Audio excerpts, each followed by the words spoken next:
All right, guys, the 12 days of best ball roll on. Today, I'm bringing on one of my favorite people to talk fantasy football with. It's Erik Beimfohr from Spike Week, from Roto Grinders. He's been joining us all offseason over on Ship Chasing as we destroyed ADPs on Underdog. And now we have some news that's actually shaking up the landscape. Excited to talk with him today, and we're going to draft a Ball Mania II team. Let's do it. Bro, I'm telling you, hop in these drafts when these idiot streamers are trying to draft and talk to the chat at the same time. It's so plus EV, bro. Oh no, I think I accidentally just took Kenyon Drake and Josh Jacobs. What do we call that? A no-no.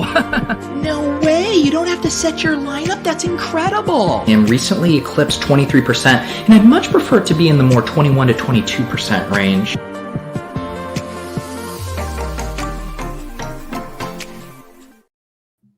Erik Beimfohr, how we doing today? The ADPs are getting shuffled up.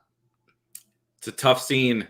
It's a tough scene this morning. This last 24 hours, it's been a wonderful offseason. Like you said, we had tons of fun on Chip Chasing. We've been destroying best ball and tilting everyone on Twitter with wide receiver takes and having fun with all of that. And then the last 24 hours roll in, and I thought it was going to be like as just CeeDee Lamb tested positive for COVID. I'm like, okay, that sucks, but not a big deal. And then Darrell Henderson gets hurt in the afternoon. And then the Saints game comes around and ETN gets hurt. And Adam Troutman, who I don't have a lot of, but I was actually drafting like super, super early, like, April and May, I was drafting a little bit of him. I don't have a ton of Marvin Jones, but I have drafted Marvin Jones and he's gotten hurt. And the Jags look like an elementary school team. And Latavius Murray is playing behind Tony Jones Jr., and I have a lot of Latavius Murray. So it has been a tough scene in the old Beimfohr residence for the last 24 hours. Yeah, and I mean, a lot of these, things meaningfully, shaking up where we're drafting these guys. Let's start with ETN. Well, I just want to do a couple quick hitters, and then we can hop in a draft. But I'm guessing, like me, you haven't been drafting much James Robinson. Where do you think his ADP settles? Where are you buying him? Do you think it'll get too rich? I definitely think it'll get too rich for what he's actually going to provide you, like in terms of utility as a player. That was kind of my stance this morning. Was I was bummed for ETN and for the teams I have ETN on, obviously, especially because of the type of teams you build with ETN. You do have more volume of running backs, but he's like your potential superstar that you are getting some kind of usable weeks early on, but he's the breakout guy. And it's just tougher for him. The more roadblocks we put in front of him. Urban Meyer was probably a big enough roadblock himself, but the more roadblocks we put in front of him, the tougher it is for him to really pay off with what you need from him. So I was mostly bummed for the ETN teams. I still don't really see it with James Robinson, like at current cost, right? 8th, 9th, 10th round or whatever. I think he's totally fine, but I expect he's going to rise a lot. And, we're living off this James Robinson season of last year where I know they were bad and they should be better, but he was like Christian McCaffrey. You know what I mean? He played every snap. He got every running back touch. And even on a bad team, that's why he paid off. Like, he's a fine football player, but he's not anything super special. He needs volume to grind it out. And I don't think Carlos Hyde's going anywhere. I don't think this is like the role where James Robinson is just this smash fantasy play again. So I'm not really that hyped about him. All right, here's a question for you. James Robinson or Mike Davis at cost? Ooh. Oh my God, this is painful. I got to go Mike Davis. I can't. I would rather buy on the Falcons, and I know the age model will probably disagree, but I think Mike Davis is a little bit better than James Robinson. And not to do the guaranteed touch thing, I'm just less concerned with Quadri Allison and what those kind of guys, Javian Hawkins, Cordero Patterson, than I am with Urban and his boy Carlos Hyde. And I mean, God knows who they bring in. What if we'll get to this guy, I'm sure. What if they bring in Latavius Murray? What if they bring, because ETN's hurt? So I just think there's a lot of uncertainty around. I don't think that there's a ton of uncertainty around Mike Davis. It's just the question of, do you want him kind of for your best ball teams versus I think that there's still uncertainty around James Robinson. Yeah. And man, you mentioned the Saints there too. I mean, so much going on with them. Marquez Callaway looks legitimately incredible. I have my shares. I packed my bags, Jameis Winston, last round Marquez Callaway picks. I don't think I'm going to have any more shares of him the rest of the season. He looks great, but I just think it's going to get too ridiculous. No, I mean, especially depending upon the site, the guy's in like the range with like Elijah Moore. Yeah. And I mean, like you said, I liked him. That's like one of the biggest wins I've had of the offseason. It actually has been kind of brutal with the injuries and how ADP and stuff is shaken out with kind of my plan of attack, drafting a lot early. But Callaway was probably the biggest win I've had from all that. I was drafting a lot of 18th round, 17th round Marquez Callaway early on. And so, yeah, I feel really good about that. But I mean, well, I think the ADP's got, he's not this good. Like, I know he looks really good and he's made some big plays, and I'm bullish on him, but like, let's pump the brakes a little bit. It's kind of like the Corey Davis thing. We're talking about like 20 snaps and we're crowning these guys the next, Calvin Ridley or whatever. Yeah, seriously. And then one other piece of news there, Tony Jones, Jr., I believe now it looks like he's ahead of Latavius Murray. And the other reason I don't think this is just complete, bullshit is there was the report that Latavius a few weeks ago might not even make the team. Nick Underhill did debunk that, but I think it lends credence to the fact that he has kind of fallen out of favor with this coaching staff. And he's not doing anything to like earn himself back into any favor. I mean, Tony Jones Jr. in the preseason games hasn't really done that much to look, to truly like take the stranglehold. And that was the quote. Underhill actually deleted his tweet last night, and that it had me shook when he came out and said that if they had it said something along the lines of, if they had to say right now, Tony Jones Jr. is the RB2 on the team. And so I was like, well, yeah, now Underhill's, he's the guy we trust. And he's saying that, basically Latavius is dust. He deleted that tweet. So I don't know why he deleted it. But then other reporters have basically come out and said, kind of confirmed that exact thing. And like you said, it's kind of like where there's smoke, there's fire. I was listening to Underhill and I wasn't really buying a lot of it. But now it's like, I mean, how many different, indicators do we need to start to see like, okay, maybe this is it for Latavius. The one thing I will say about him, the reason why I'm definitely concerned, it sucks. The reason why you're buying him is to be in that role in New Orleans. However, I think it could be like a Fournette type of situation last year where he gets cut. I mean, he's going to get picked up in my opinion. Even if he is dust, I think he's going to get picked up, and I think you could, still get something. I mean, it could be the Rams, right? He might be in a better situation if he goes to the Rams. So I don't think he's totally dead, but it's certainly like, this isn't the scenario you were hoping for if you were like me and drafting a good bit of Latavius. Yeah, and it's probably a good time to hammer Tony Jones, or as Ricky is calling him, Tojo, right now. I mean, I would say if we think that role is his, I mean, he should be going right where Alexander Madison and Damian Williams are going, right? Yeah, I took him. So I wasn't planning on having any adult beverages last night, and then all this shit starts breaking, like the Latavius news before the game, and then ETN gets hurt, and all this stuff is going on. And so I'm like, well, I'm gonna pour a drink and fire in a draft. And I took Tony Jones Jr. Maybe it was just tilt, but I took Tony Jones Jr. in the last round, and I done a couple drafts this morning, like doing the Davis at the gym and such. But but Tony Jones Jr. is going, not even the last round now. So if you want to act on him, I think now is the time to get him, 15, 16, 17th round.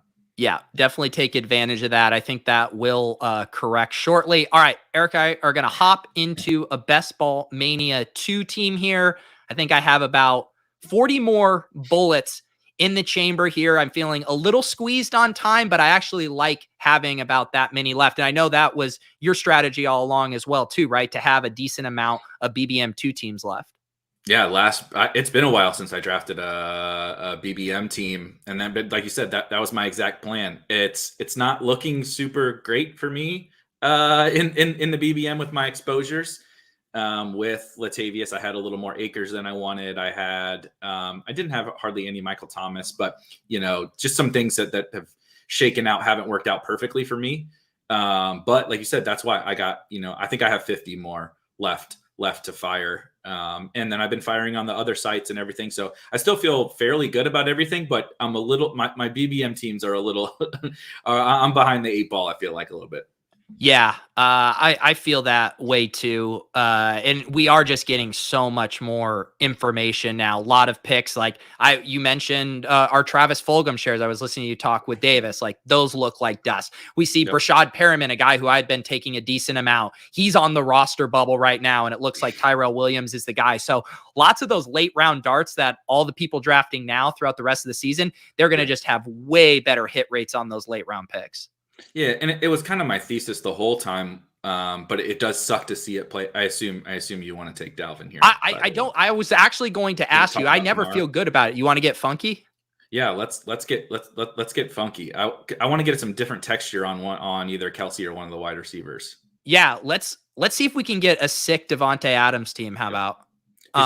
You're never getting Devontae. I've tried like the opposite side of like, let's take Devontae at 5 or 6 and then reach on the next. Yeah. Right. Reach on the next, which I feel like is kind of worse than doing it this way, where we can still get AJ Brown or Justin Jefferson or something like that at the turn. Yeah. Yeah. No, I'm with you. I still have been, I only get, pick 2 every once in a while, but I still have been taking Cook there, but every single time I feel like worse and worse about it. Yeah. So I'm glad that we can, I have someone here that's willing to galaxy brain this stuff with me. Yeah, that's literally what my day is consumed with. We've been doing this far too long. I woke up the other day, and speaking of the galaxy brain thing, so I watched the Bills preseason game this weekend. I don't know if you watched Bills Bears, I think it was. I didn't watch, but yeah. But so Trubisky lit up the Bears, right? Lit up the Bears starting defense, the Bills. I mean, the Bills are just sick. Their second team offense is just destroying first team NFL defenses with Trubisky back there. But Isaiah McKenzie was wrecking the Bears defense. And I'm like, why haven't I been taking Isaiah McKenzie in the 18th round? But that's a new one every day. I have this new galaxy brained idea every morning that I wake up to. Yeah. I think we should talk through this for people and kind of what we're thinking here. So Nate's bringing up the point that there was a point in the offseason where Adams was sliding with the Rodgers uncertainty. There are some CMC Adams teams.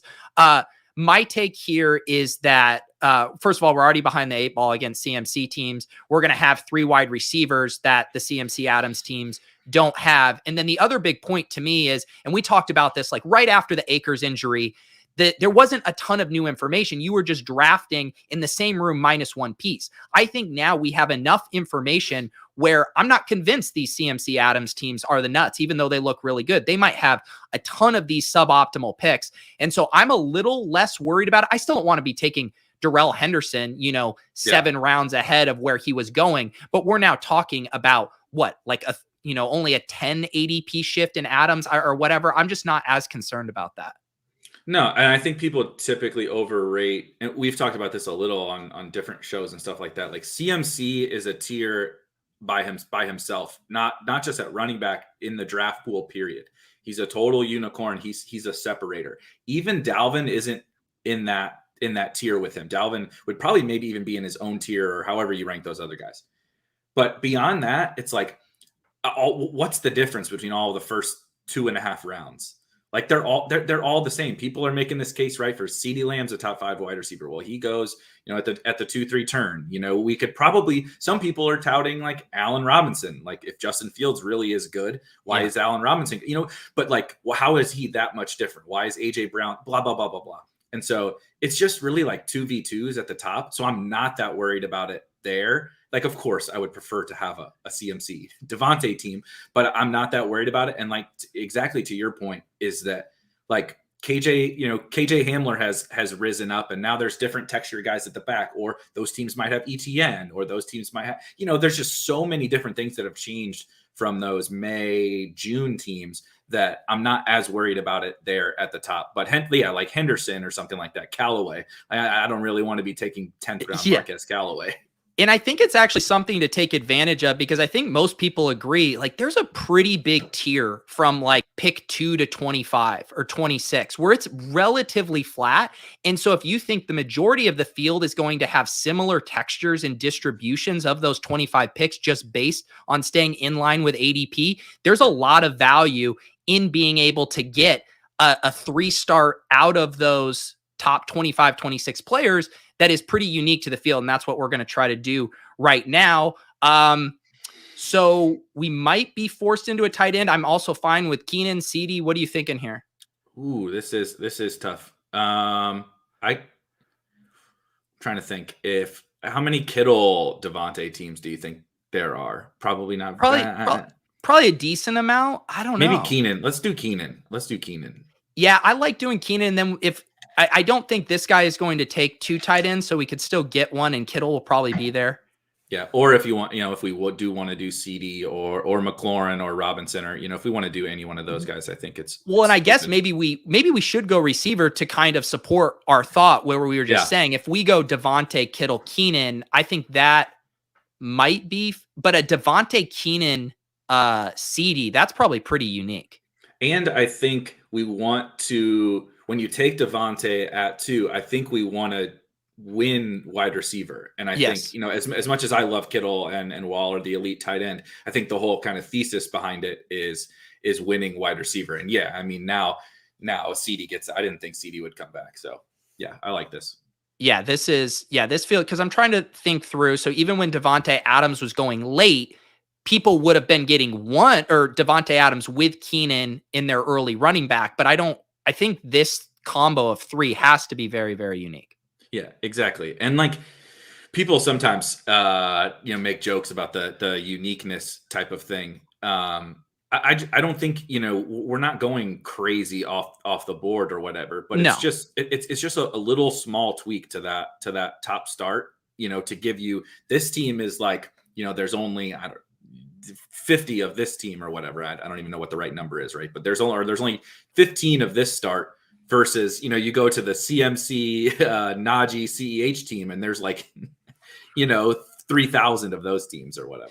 Yeah, and the whole thing, like I think obviously neither you or I are passing up on Christian McCaffrey, but I mean it would be remotely shocking if Devontae Adams scores Dalvin Cook. Like not even. I mean he's probably a favorite to do that in median projections, but just because people are so anchored to ADP, they would say, "Oh my God, how could you take Adams over Cook?" But first of all, the majority of the time we are taking Cook over Adams, and you're getting a unique start, and you're not even sacrificing that many projected points. So I don't really see any issue with it at all.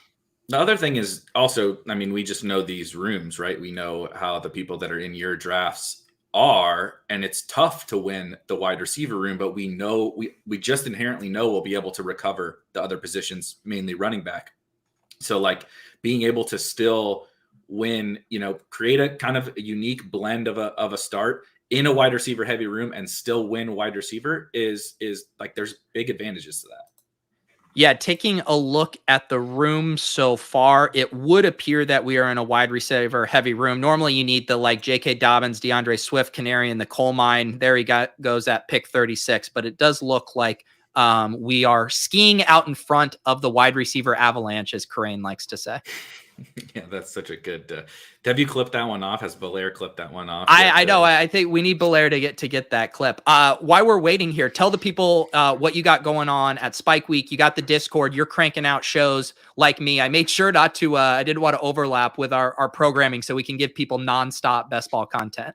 Yeah, I think for the 2.5 weeks leading up to the season, if people literally wanted to watch best ball content 24/7 around the clock, I think it's available to them between you and I and all these people out there. But it started last week, daily live shows. Typically the scheduling changes a little bit because I am bringing on some guests and doing some different things. It's typically somewhere around this time, anywhere from noon Eastern time, in that ballpark is typically when it is. We do a Wednesday happy hour hangout, which is at 5 p.m. Eastern, for a little bit of something different. Just come hang out in the Discord, hang out in the YouTube chat, whatever. And then I'm drafting on a couple different platforms every week. At the end of the week, you're still trying to get out as much written content. I'm working on that right now, actually. Everything over at spikeweek.com. Hopefully just about everything that you need to, besides this stream, obviously, to be successful in your best ball drafts. No, that's all kinds of good stuff over there. And it is. If you guys haven't hopped in, you aren't behind the 8 ball. This isn't like DFS where if you don't have 150 bullets in it, then you don't have a chance. I think this is pretty different from how this works. And you're working at a huge information advantage on the teams who drafted early. Yeah. So hop in, join us on Underdog. Promo code Pete gets you $25. We are up here at pick 47 in a second. I'm going to guess that this is Kyle Pitts territory for you here, although we could probably push him because the team at the turn also has already taken his tight end. I think we should take Chase or Ayuk here and then see if he takes Pitts, that's fine. He can have him. But then we can get, our preference on wide receiver. And yeah, okay. So I would take Chase here. I would take Chase here. Yeah, I have no problem taking Chase here at all. It is you get a little jealous. I saw Crane was able to double tap Chase and Higgins at the 5-6 turn last night. I think it's starting to correct a little bit. There's already one report that now they had a good practice together. Yeah. So that flash discount on Jamar Chase is already drying up. It evaporated really quick. I was super jealous of Kareem too, because I had a CMC team that I double tapped Higgins and Chase at the 4-5 turn. And this was before that preseason game. And I'm like, I posted it to, it's one of those, I like to post the CMC teams to Twitter because they always, it's engagement farming, yes, like to a T. But I post it and it's like, I get Higgins and Chase. And now people are like, and even Higgins is kind of falling. I don't even understand what is going on with the Bengals thing. So it was like a 1 week victory lap. And now I already have worse teams than the Chase teams going on right now. Yeah, I mean, if you want any kind of shining example of how plugged in Underdog drafters are, like look no further than getting a 10-pick discount on Jamar Chase because of one report or his one bad preseason game where he had the 3 drops. And then literally the next day, it's, oh no, they have a good rapport. The team's hyping him up, just kind of rookie jitters. And then it snaps back into place. I mean, this market is so reactive to these shocks. And it's everything. Like nothing can get reported. Nothing can happen in a preseason game. I mean, I made the joke, but I wasn't really totally joking. If you watch Trey Lance on Sunday night, he looked horrible for 2 or 3 drives. I think it was his first 2 drives. Like he threw a pick and he almost threw another pick. And frankly, he looked bad. He looked really bad. And so even I'm like, oh God, now is he really going to ruin this, ruin my outs in the preseason? He bounces back and they had 50 seconds left to start their final drive. He marches 80 yards and scores a touchdown, comes out and balls out in the 3rd quarter. And now everybody's like, oh yeah, baby, Lance is starting week 1. Like a half hour ago, they were like, Jesus, why did they take, shouldn't they have taken Mac Jones? And it's like, but that's the thing. I hopped in a draft that literally the moment he started struggling or whatever, I didn't get him, but he fell. Same thing. He never falls past ADP. Trey Lance, everybody loves him. And he fell like 10 picks after ADP. And like, it's so silly where like the whole market is so ridiculous right now.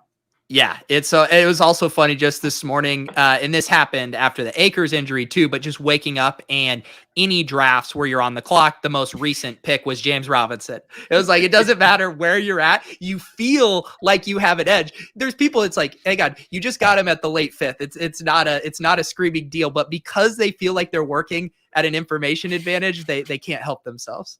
The Robinson one's really funny because, like I said, I mean, it bumps him up for sure, but I'm not sure. Like, I'm probably not even going to draft him very much, even if he stayed, relatively close to cost, because I don't think it's that big of a deal. But yeah, people are just going to be like, oh yeah, now I got James Robinson, they're going to think it's Darrell Henderson basically. And not every single situation is, old Tyreek Hill or Darrell Henderson or Michael Thomas. Like not every situation is that. Yeah. One guy whose ADP is plummeting like a rock, and I actually just took in a slow big dog draft. Someone in the chat asked me about big dog drafts. I am going to try to get a few of those on stream. As Willis mentioned, they're a little harder to fill, but over these next 10 days, we'll get a couple on. Maybe we'll even get the crew back together, Eric, to do one on stream. That could be fun. But I was going to say Michael Carter, with him not looking good as far as preseason usage going, Tevin Coleman back, Ty Johnson getting a lot of work. I think I took him at pick 118 in the big dog draft. I'm buying that dip as far as, late season surge potential by rookies, but what are you doing with him? Yeah, I actually have almost no Michael Carter because I actually thought he was fairly overpriced and maybe it was just my specific read, which, your specific reads on situations can be wrong all the time, just like I was with Latavius. But my read was kind of that, he's a little bit more of not gadget back, but like Tevin and Ty Johnson are going to be real factors. And Michael Carter isn't Javonte Williams in terms of, early down runner, grinder, or whatever. So the moonshot wasn't as great for Michael Carter. And so you had very little early season value, I think, like was kind of my projection. And hopefully, like you said, kind of a late season surge, as they're not going to be very good, blah, blah, blah. But I didn't want to buy him in, the early 8th round or something like that in those earlier drafts. And now, yeah, I mean, 118, 120 or something like that. Now we're in the range he'll be the same as all those other guys, but he has the young player, rookie, late season surge upside on a bad team. So now it's kind of just this market thing we're talking about, right? Like I don't have that much Jamar Chase, but I was trying to buy him at a discount. I'm going to do the same thing with Michael Carter. So how do we set up this Dak double stack? I probably Gallup first. Let's see. What's the guy got on the turn?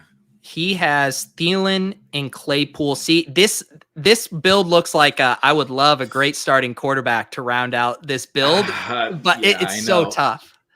So I think you have to take Gallup because even if you miss on Dak, it's totally fine. But it does make me feel uncomfortable because I don't know who this person is. So no offense meant for you, Earth Show or whatever. But these types of drafters, this is what they do. They'll take unstacked Dak, even though it's not probably their correct move.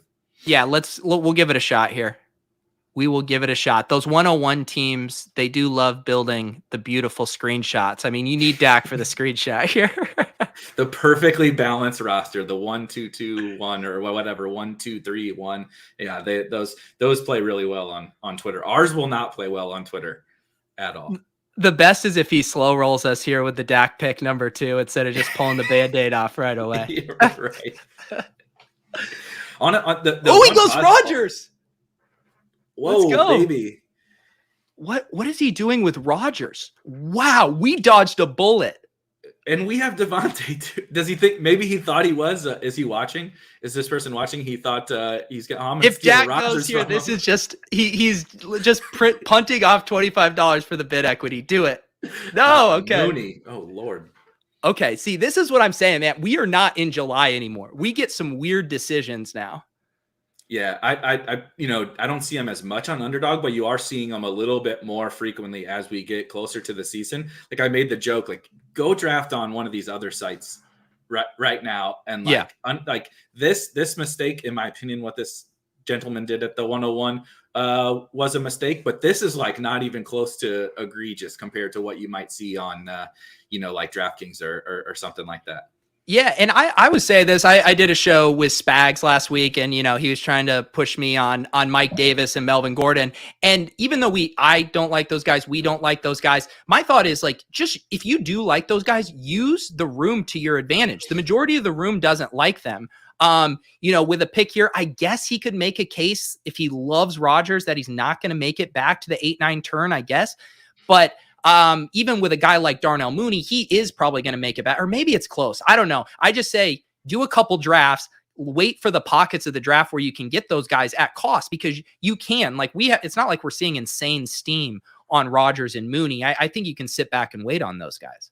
Yeah, well, the Rodgers steam already happened. I mean, his ADP is absolutely through the roof. He might be. I mean, again, this is no shade on Aaron Rodgers or anybody that likes Aaron Rodgers, but from a tournament win upside perspective, he might be the most overvalued, overdrafted player that there is. It's just these non-running quarterbacks. Aaron Rodgers is awesome, right? He's one of the best quarterbacks of all time. He was awesome last year. He has to repeat that and then some to pay you off at this cost that he's at right now. And so, yeah, I would, and to your point, you can get if you're doing multiple of these, I guess if this is your only draft and you want Aaron Rodgers, by all means, just go take Aaron Rodgers and Darnell Mooney. But if you're doing multiple drafts, it'll come to you. Rodgers and Mooney, if you want them to be a part of your core or whatever, they will come to you, right? I love Antonio Gibson. I love CeeDee Lamb, whatever. I don't need to force them into my teams because there will be plenty of times where they make sense in the draft that I'm doing. The one guy that I've kind of been making my exception for chasing steam, a guy that's already one of my highest owned, and I still don't mind reaching for him, especially in stacks, is I still don't think Rondale Moore has gotten too pricey yet. Yeah, I agree on Rondale Moore. The other guy, I haven't done I was going to ask you about that's similar in terms of got a lot of steam, whether it's because of preseason usage or preseason performance, is a later round version of Rondale Moore and KJ Hamler. Yeah. I know you have a lot of, I have like more Callaway, but Hamler was another one of my preferred late round targets. How are you treating like Rondale and Hamler or whatever as they rise to 2 or 3 rounds? Are you still pretty comfortable just using the information edge there?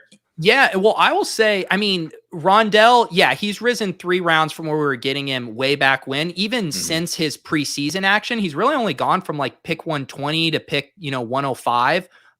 Which I still find very palatable. And then same thing with Hamler. He had that great preseason. He was free early in the offseason. Then he was at like pick 190. And now I think his ADP is 167. So I don't even feel like these moves have fully reflected it, which is weird to me that the market like shoved Marquez Callaway up like 6 rounds. But with Hamler, I still get a ton of him. I'm also looking at bring back stacks a lot with Denver, Baltimore, KC, Cincinnati. So Hamler always fits that build really well. So yeah, I'm right there with you. I've been still drafting Rondale and Hamler at a pretty good clip. I also want to have like Broncos stacks, and whether you want to take one of the quarterbacks late, I take a little bit of Drew Lock here and there just because I think he's like more the upside play from versus Teddy. But like the Broncos offense, like if we knew anything about like, how Sutton is and who the quarterback was, I feel like the Broncos would be like a super popular, like, this is the sneaky stack team, because look at all the talent on this offense. I mean, it's absolutely absurd, but like there's quarterback uncertainty and the Sutton thing, I feel like keeps everybody in check. Yeah. All right. What are we going to do here? I don't mind Mostert if he's here as our first running back pick. What do you think? Yeah, I like both. One of them should fall here, but I like both Mostert and Dillon in this structure. Yeah. Mostert, I think, is a guy that fits this build well as far as just giving us touches right out of the gate. I feel pretty confident about his role. Trey Sermon's even a little banged up right now. So I think Mostert's going to get off to a fast start, even with their stuff. As you can already see, like you said, I think I saw a tweet from you, or maybe you were quote retweeting someone about how they were being a little conservative with Trey Lance with the play calling. Even if that carries over, I think Raheem Mostert will be a big part of the offense early.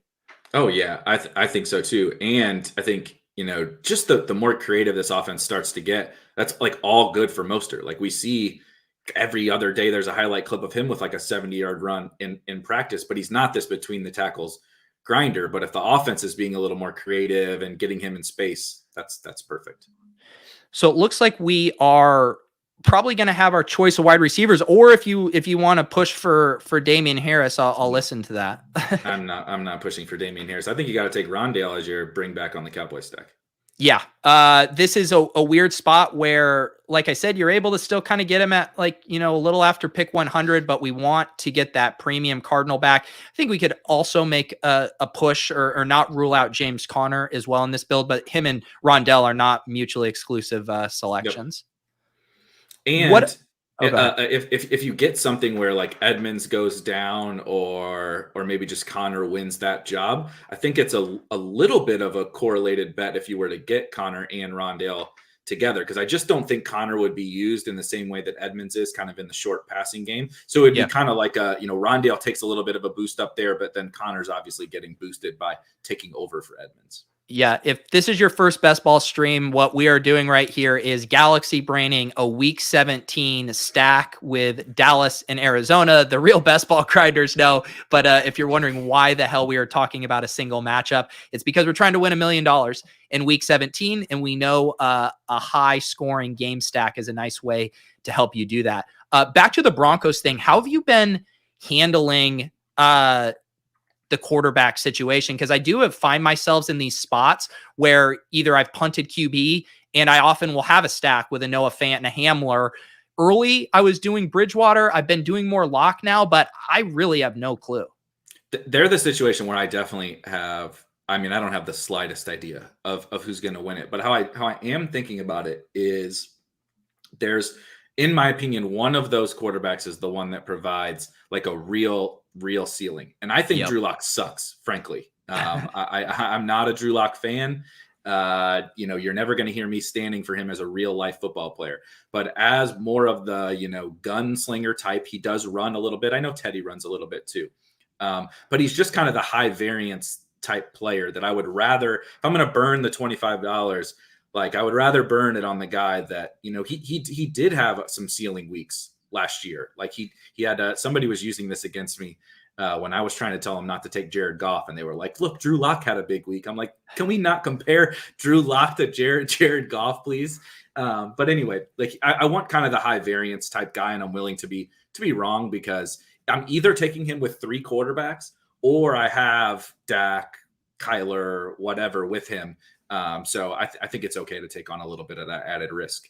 Yeah, I think it is too. And again, just I find myself just mixing it up too. When you start to think about these as bullets in the chamber, I think it's easier to wrap your head around it. And ideally too, you want one of those guys as your third QB, where it's mostly upside, or if you have a top 4 or 5 quarterback, I think pairing them with one of them. I think I did a Kyler Murray Drew Lock team yesterday that I didn't feel awful about.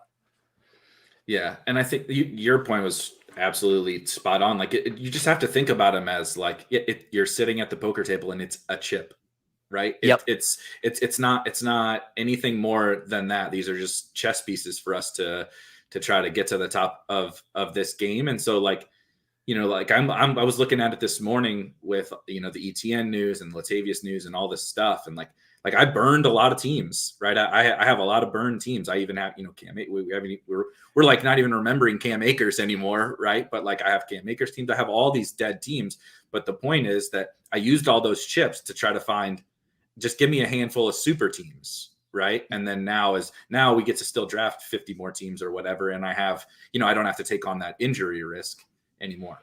Yeah. And I think too, if you are doing, let's just say even more than 10 teams, being super price sensitive will help you out, because if you weren't reaching for ETN in the mid 4th and you were getting him when he falls to the, early 6th, losing those teams don't sting as much. Whereas if he's your guy and you're paying above market price, now you're sinking a ton of teams because you're going out of your way to get him, as opposed to letting the draft rooms, dictate when you get them. So I've noticed I feel so much better about my portfolio and so much more resilient to these injuries because I have been so much more price sensitive this year. Obviously, a Rondell Moore injury would make me sick to my stomach.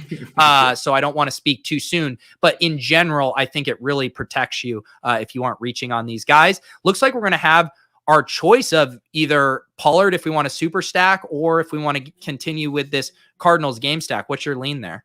Who do you think has a better shot of falling back to us between Connor and Pollard? Let's see. That is a good question. Let's see. So I'd probably just play the ADP game here and just go Connor and just trust that we have a little cover here. Let's see that.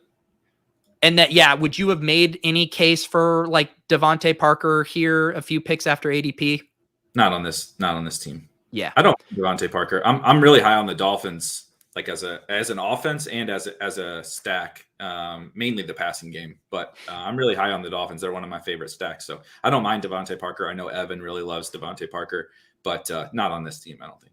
Yeah. And I will say this draft is breaking for us really well as far as where the pockets of value are aligning with also our team needs at the right moments.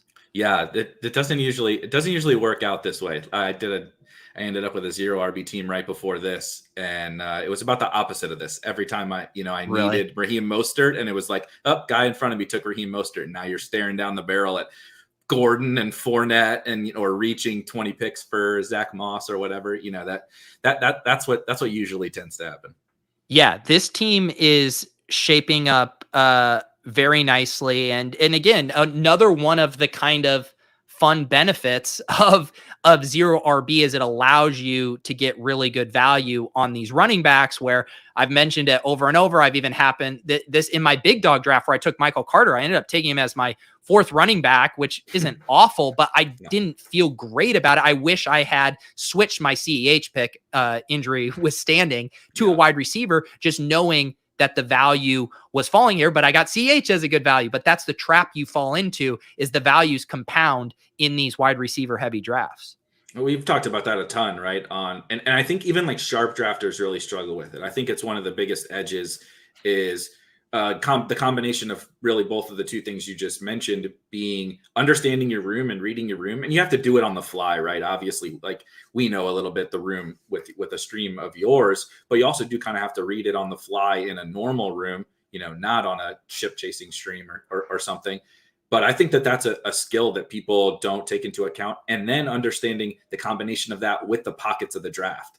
Like you said, like, I know, okay, this is a wide receiver heavy room. Where are those running back pockets going to be? Where is the wide receiver fall off going to be? And knowing that, because you can plan out your 3rd, 4th, 5th round picks better when you know what your 10th, 11th, and 12th round picks are probably going to look like. Yeah.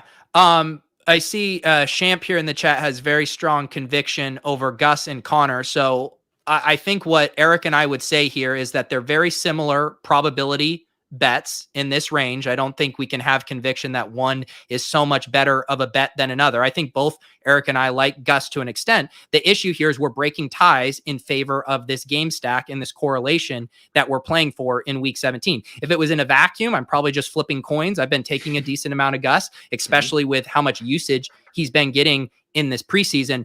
But again, we're using kind of some of these other factors, these micro edges that we can kind of push and help break ties.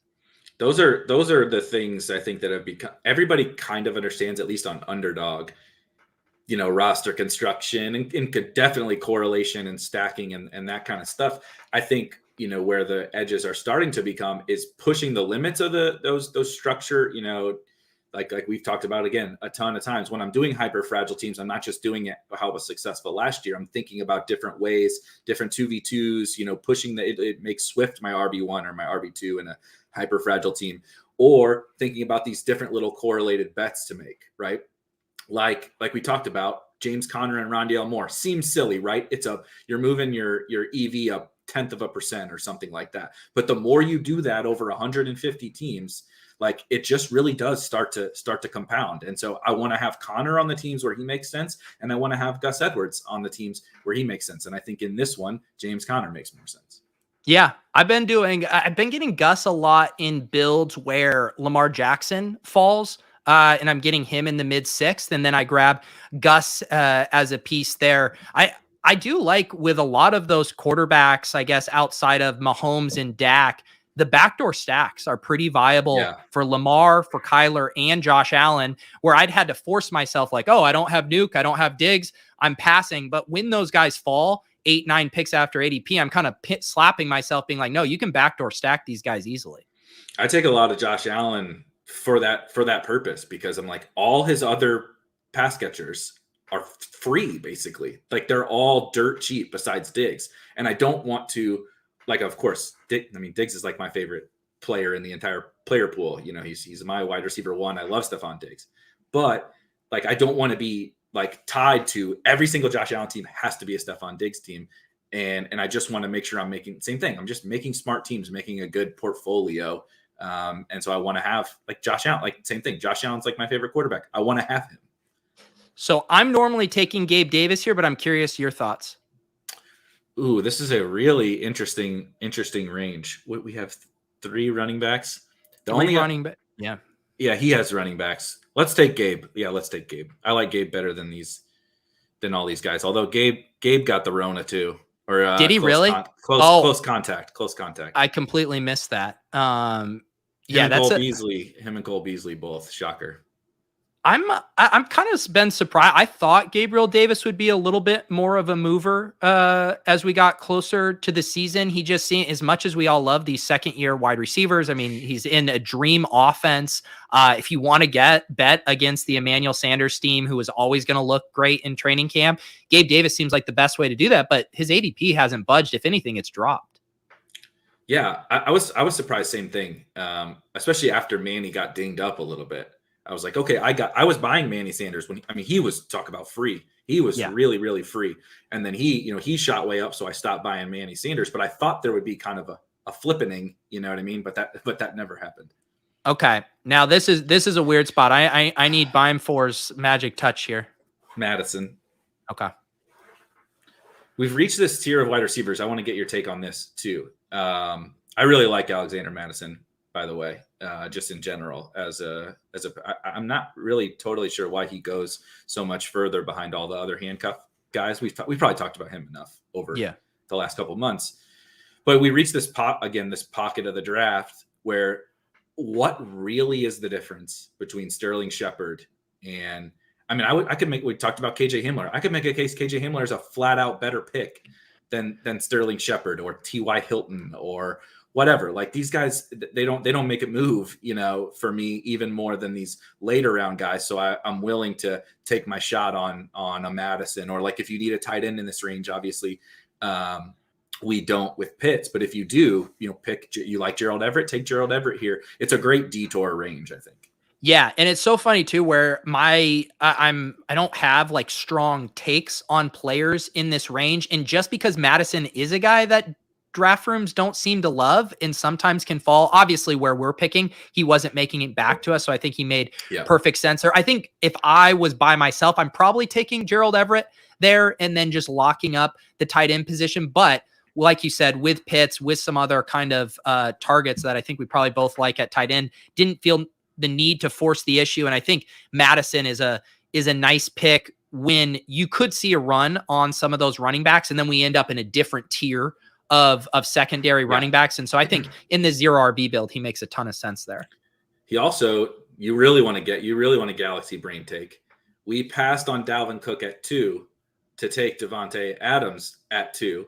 So now we're gonna real gal brain the Dalvin Cook team with leveraging against Dalvin Cook. So now we're like hyper leveraged on this Devontae pick. That's I had, of course your brain is going to a level of galaxy braining I didn't even think of, but I do really like that thought process. We are raging a war against all of the other Dalvin Cook number 2 teams, and we are going to do everything we can to get that leverage. I do think I think Hayden Winks from Underdog was the first guy that brought it up, and it's like I kind of like inherently knew that, and I basically draft this way already, but he made it like evidently clear. We had this conversation like, okay, if everyone agrees that CMC is the best pick by far, and then Dalvin Cook is the next best pick, right? How do you beat those teams when you can't get them? Yep. Or even how do you beat those teams when you take, like, you want to do something a little different with Devontae over it? Well, the very clearest path is an injury to them. And so now how do you then compound that win with an injury to them? Well, it's Alexander Madison and Chuba Hubbard. Yeah, and it's the same DFS principle. If Dalvin Cook's the chalk that week, what's a way to gain leverage on the field? You play Justin Jefferson in the passing game, because we're basically all making the bet that this offense is going to score points, but the market has become too overconfident in exactly how they are going to score those points. Yep, totally agree. One other thing, you talked about Pitts with Everett. I know you're not quite as high on Pitts as, say, I am, but that's kind of one thing I'm trying to to push the edge on what I think, what the edge is with Pitts is he needs to, in order for him to pay off this cost, he's got to be, he has to be the unicorn, the outlier prospect, right? The superstar. So I'm almost treating him like Kelsey or like Kittle or like Waller. And I don't want to hedge. I've made this bet that Pitts is the next, superstar tight end. So I don't even want to hedge at Gerald Everett. I know it was that pocket of the draft where what's really the difference, but I'm kind of trying to, I would rather have Madison and Donald Parham or whatever in this team with Pitts than Everett and Samaje P. Ryan. Yeah. And that makes complete sense to me. And my late round tight end target list has been very much shrinking. Outside of stacks, I toss a Jared Cook or a Parham into a Herbert stack, but it's basically Everett and Cole Kmet are the only guys that I'll kind of go out of my way to get. And otherwise, look at this list. It's so gross. It's horrible. And I feel like it's gotten so much worse, which I think probably we should have assumed, obviously the Troutman thing was an injury, but he might've been dust even before the injury, right? Ferkser is in the role that we kind of thought Ferkser would be in. He needs them to get down, or Derrick Henry to get hurt or something for him to be a real difference maker. The list just keeps shrinking, right? Jarwin's in a timeshare with Schultz. It's all those guys that we kind of liked in May, but they don't really look as good now. All right, we are going to be on the clock in a second here. I would say the names I'm probably looking at here would be like Crowder, maybe setting up a backdoor stack with Zach Wilson, or grabbing Rashad Penny as kind of another premium handcuff for this build.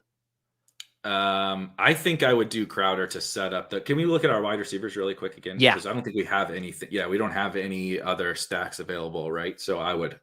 There he goes. Of course. As far as other stacks, we could continue with this mega game stack, but Kirk is going to fall, but probably not to our. He'll probably fall to our next pick. What about taking Hamler? What about MVS in this build with? So MVS is a guy who I wasn't drafting much at all, other than toss-ins with Roger stacks. But he is one of the few. I've been writing the newsletter. I'm reading the news every morning. He is one of the handful of steady drumbeat guys at training camp. They can't stop raving about him. And in this build where we already have Adams, I kind of like it. Yeah, it creates you don't have to have Rodgers to bet on the Packers thing. Like, people constantly make this mistake. Like, you don't have to have the quarterback to have the passing game stack, right? Especially we have Dak Prescott. We don't really need Aaron Rodgers, but that doesn't mean I don't want to bet on the Packers, and MVS is, the better and best ball thing, right? Like, I'd never want to decide when I have to start MVS, but I sure as hell want his 3 or 4 huge games that he's going to have. All right. What do you want to do here? Oh, this one is tricky because I don't like any of these guys really. Hunter Henry does make some sense here, given the fact that I don't really love much of our options. Yeah, he's it sounds like he is going to be fine. He's been recovering. He's a nice, high upside guy to pair with Pitts. I assume if he's healthy, his ADP is going to jump another 20 rounds or 20 picks again. I talked about Rodgers being overvalued. I think Henry might be one of the most undervalued players. I haven't really, I guess he got dinged up. Yeah. So that makes a little bit of sense, but it was kind of like the Dak thing. He got hurt and then they came out and said, look, he's getting a precautionary MRI. We promise you he's fine, guys. He's totally fine. He feels great. But the whole market was just like, nope, Dak's hurt. I'm out on Dak. Hunter Henry got hurt and was back at practice 3 days later, but the market just tanked him for some reason. And it was probably too low on him to begin with. I haven't figured the Hunter Henry value out yet. Yeah. Jack is asking about the concept of the unstacked guys, the Rodgers thing. So what the point he's making, Jack, is that Rodgers points are replaceable relative to other quarterbacks. So you're able to get the Adams and the MVS points. The people who have the Rodgers, MVS, Adams, they will also get those. But whoever our quarterbacks are going to be able to keep pace with Rodgers because he's not also rushing a ton. When it's a Kyler Murray and you have that, it's going to be very hard to track down Kyler Murray, who might rush for 100 yards. In a game, Rodgers isn't going to do that. Quarterback scoring is relatively flat. It's a tight band. You're looking at 23 to 30 points a game. Okay, Rodgers maybe gets 27 points. Our quarterback's going to get 25. We're not losing much there. Would you say that's how you think about it? Yep, that's exactly how I think about it. It's literally just the replaceability of those points, especially when you remove any sort of rushing upside from a guy. If you remember Taysom or Cam last year, they were top 10 quarterbacks, right? Don't watch the game because it's hideous and you don't want to play any of their receivers with them, but they just showed you just how replaceable those points are, especially when you run. And so that's why I have 0 Tom Brady. I literally have not drafted a Tom Brady team because it's if I get Godwin or Evans or AB, I don't really draft AB, but if I get these guys, why can't I just take Trey Lance instead, and it also having those additional stacks when the playoff weeks come allows you to kind of navigate through this playoff, obstacle course. That's okay, you still have a bet on the Packers, but you don't have to have Rodgers to bet on the Packers. We also have a bet on the Cowboys. We also have a bet on the Cardinals, right? I have a lot of these with I do draft Sam Darnold, but the Panthers, give me DJ Moore and give me Terrace Marshall. But I don't have to have Sam Darnold. And now you have 4 or 5 stacks built in on your team which allows you to kind of get through these playoff weeks without sacrificing the roster spot on the one position that's truly replaceable, and that's quarterback.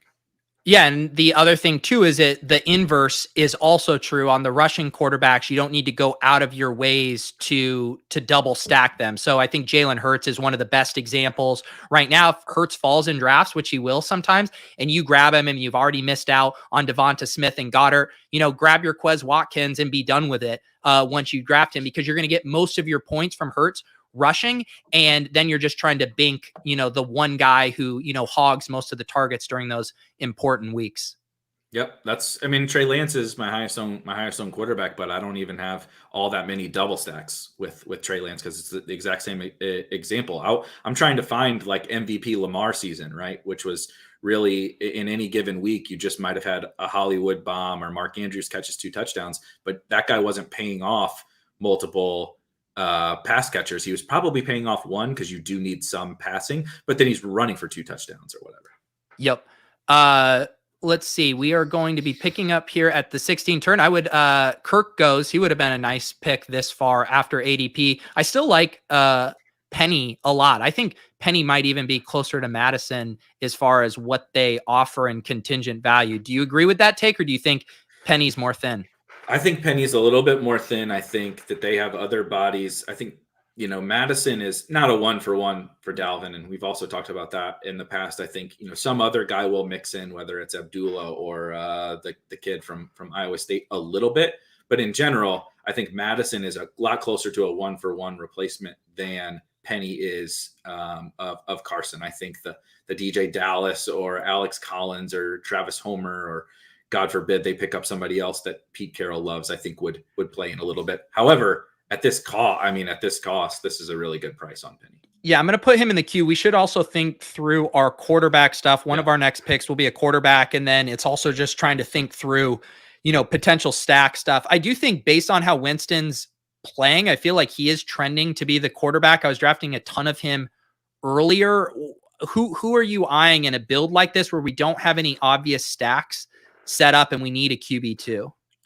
My preference would be Mac Jones. We have Hunter Henry, so we have that stack set up. We obviously can't, Zach Wilson is gone.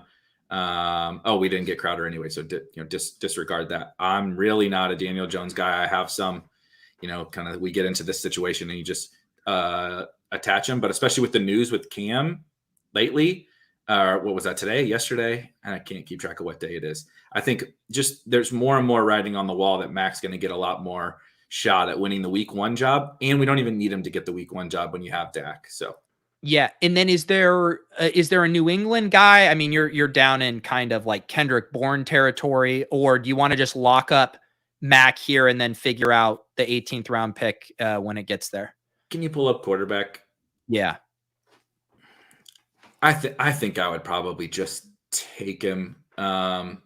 Winston does go, so I mean, we are getting close to playing chicken there. That's if Winston hadn't gone, I think I might have said push it, but let's just take him. I mean, this is another thing that I'm like the king of preaching value, right? And push the stacks. I watched your stream yesterday, and it was a perfect example of like being willing to push your stacks and get super good value. But when you get to like people also will take that too far. Like, oh, why did you reach 10 picks on Mac Jones? It's like what's the difference between a 17th or an 18th round pick? I do kind of need the correlation, right? And we obviously needed the position.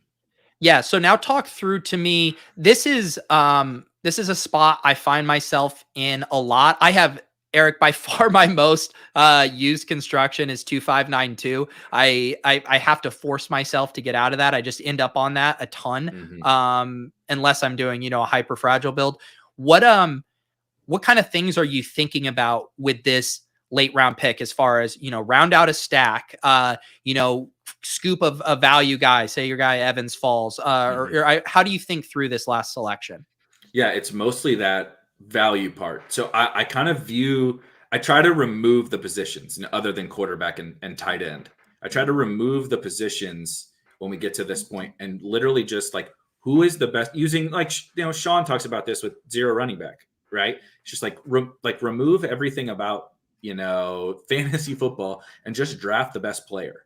And so like, what player do I think can give me, the biggest payoff, right? Is it like if Darrington falls, it's probably him. If Chuba Hubbard sometimes falls, it's probably him.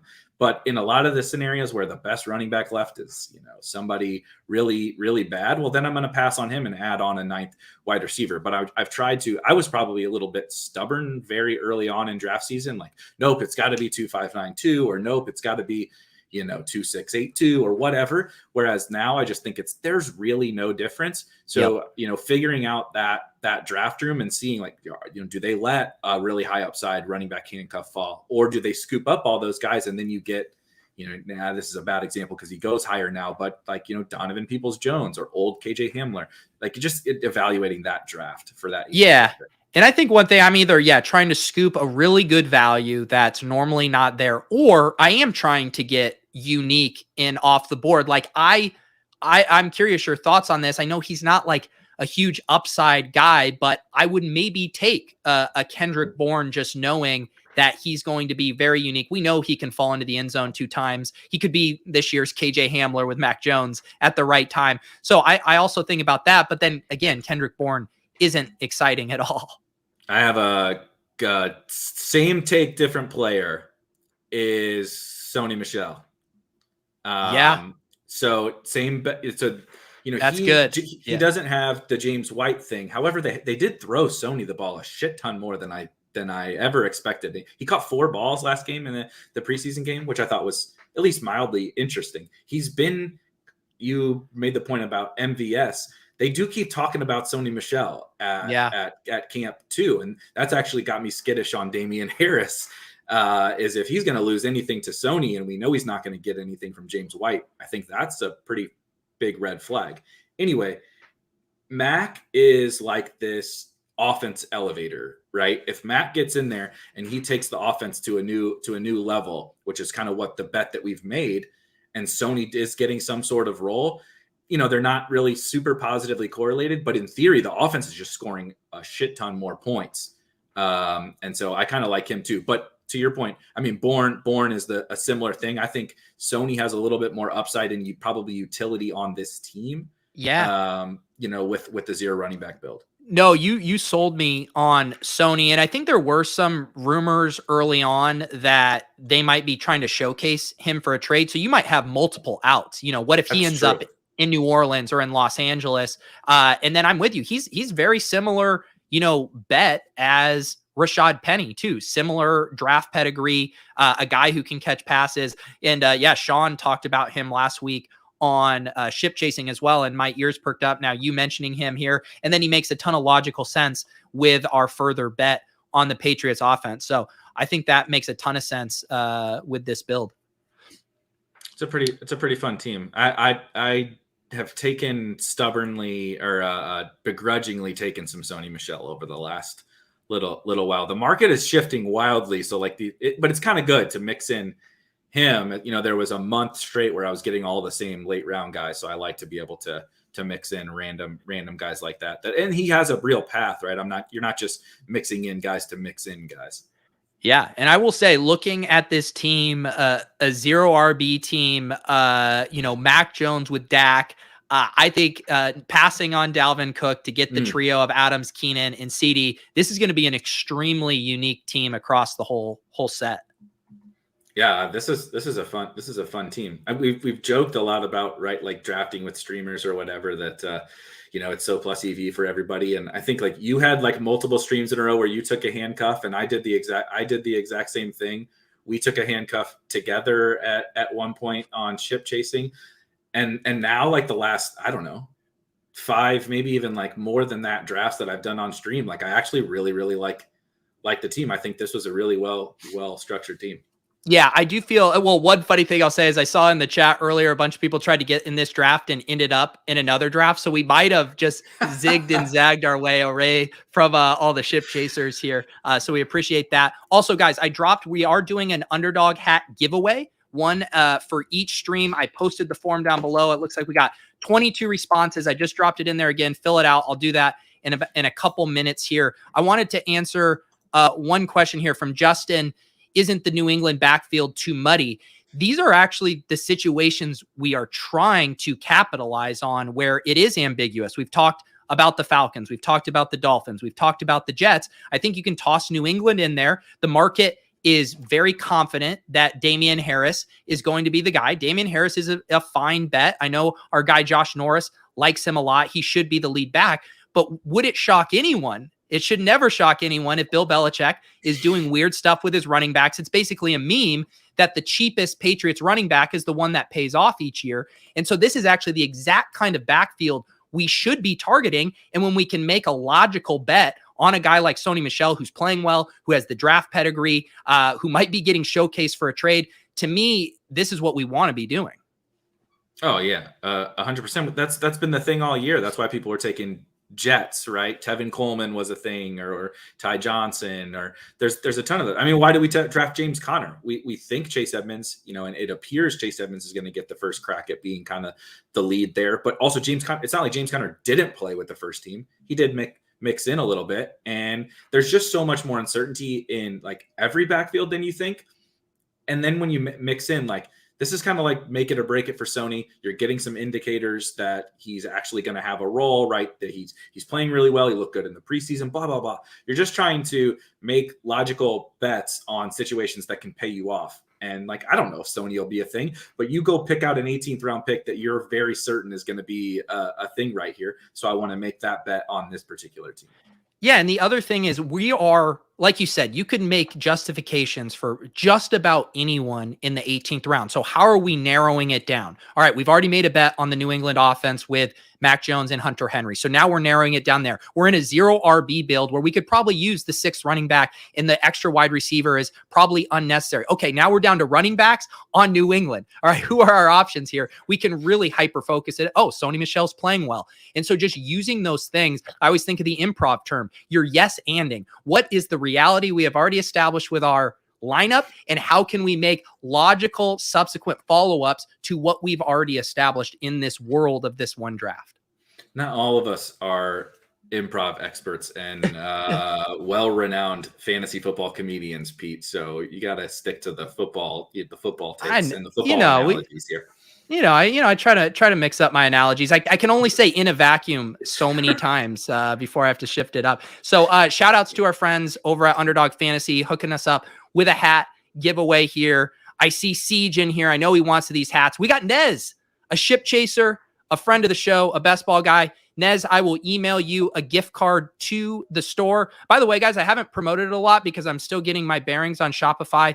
But if you are interested in merch, link down below, overzet.myshopify.com. Got stuff for all the different shows, Ship Chasing, Club Top Shot, all that good stuff. But the only way to get the hats is via the giveaways from Underdog. So we will see you guys every day for the next 10 days. And you guys will see Erik Beimfohr every day over on Spike Week, churning out the content. Let's get the reminder plugs in here, the Discord, the shows. What's going on? Yeah. If you're, a best ball junkie, like you probably are sitting and watching this show, I'm going to be going live, doing some draft reviews after this for the folks in the Spike Week Discord community. It was actually a lot of fun last week, and I feel like I learned a ton. I feel like that's what's happening on all these shows. I'm like selfishly learning from all these other smart people that are in the communities that I'm a part of. The people in the Spike Week Discord are just incredible, and they bring new ideas to the table that I think are really interesting. Kind of like some of the things that we talked about here, even some things that maybe you or I haven't thought about. So I really, obviously I'm biased, but I recommend shows like this draft review, even like the happy hour that we're going to do tomorrow. There's a lot of really insightful conversation, some of it from the guys that are here in this chat already, but also some other folks that you may not have exposure to that will help make you a better player. So yeah, the Discord and every day on YouTube, sometime around this time, you'll see it on my Twitter and on the Spike Week Twitter when we're going live. Yeah. And, talking with people like in the Spike Week Discord it is so, like, even you gave me this epiphany moment with Sony Michelle. Like, if I was in robot mode on my own doing a draft, I click Kendrick Bourne, I move on. And the way you helped me see the light on that one, I don't get there otherwise. And just having those conversations, being pushed out of your comfort zone. I see Chris G in my Discord showing guys who are posting the same, 6 running back, 7 wide receiver builds. He was pushing them out of their comfort zone. So I think getting that feedback, posting your boards, talking about these ideas, and at the very least, it's like, we get overconfident in one specific construction, one specific player, one style of draft. And it's like, these are all similar probabilities. You just have to execute them logically. And so talking with people can help move you into really unique builds that I think give us a better chance to win these $1 million prizes. Totally agree. I think, and we're getting there, but we're so far, removed from being to the end game in this space, right? This is like 2013 DFS. Like I you're doing content, I'm doing content. I'm trying to think smartly about all these things. I'm trying to have conversations with other smart people, but we don't have any of the answers to the test yet. Like, I mean, we're not even close. And so I think it's just really helpful, like you said, to just have smart conversations. And even if you don't change your mind, like having a discussion or a debate with somebody, the thought process of how'd you get there, or just talking through how you're thinking about things, I just find to be super helpful. For sure. All right, guys, we will be back tomorrow at 3:30 Eastern after the Swolecast. Davis and I are going to draft a team. We'll also be here tonight on Club Top Shot. Appreciate you guys. If you haven't signed up on Underdog yet, you can get $25 with promo code Pete. Come join us in these streets. Join us in the Discords. We will see you guys later tonight.